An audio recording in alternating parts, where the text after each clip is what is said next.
مش هتتغير. اوعى تبقى لسه مصدق ان احنا بدأنا عهد جديد وعمرنا ما هنرجع لورا. كل حاجة حوالينا بتقول ان دي هوجة زي اي هوجة، وفي الاخر هننزل على مفيش. بلاش تقنع نفسك ان بقى في مصر جديد قام بثورة العالم كله اتكلم عنها ويقدر يعمل اي حاجة. اقولك بقى في ايه دلوقتي؟ في بلد حالها واقف بقاله شهرين وعجلة الانتاج عطلانة. واوعى تقولي ان احنا في اقل من 10 سنين نقدر نخلي بلدنا من اكتر الدول المتقدمة في العالم زي بلاد تانية كتير. انا مقتنعة وفي ناس كتير مقتنعين زيي ان ولا 30 سنة عشان البلد دي تقوم وتعمل اللي بتحلموا بيه ده.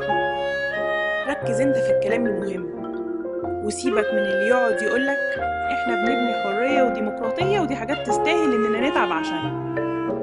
بذمتك ده يجي ايه قدام ان احنا عايشين في مرحلة عدم استقرار ومش عارفين حالنا رايح على فين، وانت كل اللي شغلك في الموضوع ان مصر بتتغير.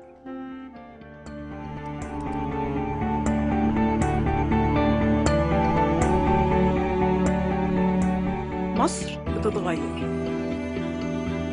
وانت كل اللي شغلك في الموضوع ان احنا عايشين في مرحلة عدم استقرار ومش عارفين حالنا رايح على فين. بذمتك ده يجي ايه قدام ان احنا بنبني حرية وديمقراطية ودي حاجات تستاهل اننا نتعب عشانها.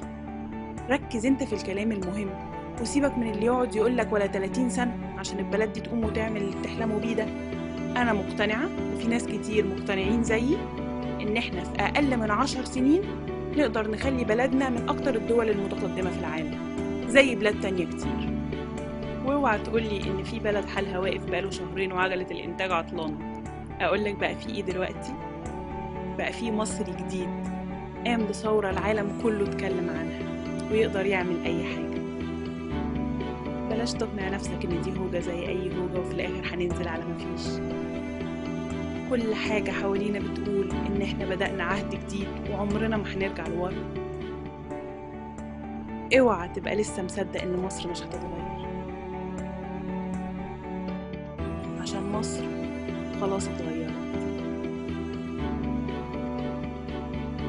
هي نفس البلد ونفس الأحداث.